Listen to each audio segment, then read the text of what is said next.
Mister Indian hacker की entry हो चुकी है और मिस्टर इंडियन हैकर अभी सही सलामत वापस आ गए हैं। तो आज की इस वीडियो के अंदर हम बनाएंगे दुनिया के सबसे सिंपल नाव यानी कि बोट। चलो शुरू करते हैं।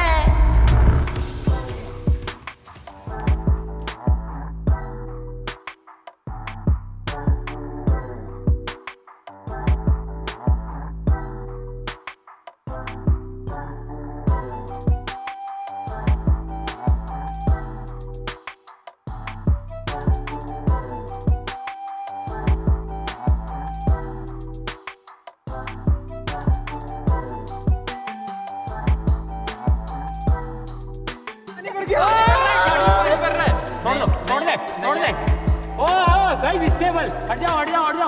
वाह गाइस, काम कर रही है दुनिया की सबसे सिंपल सी बोट। रुको मेरे पास एक और चीज है।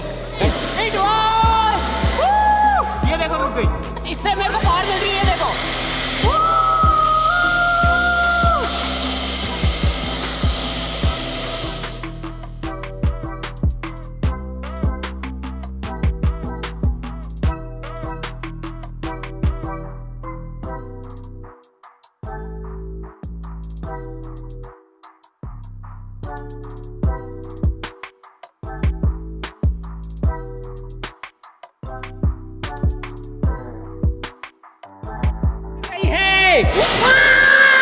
बचाओ।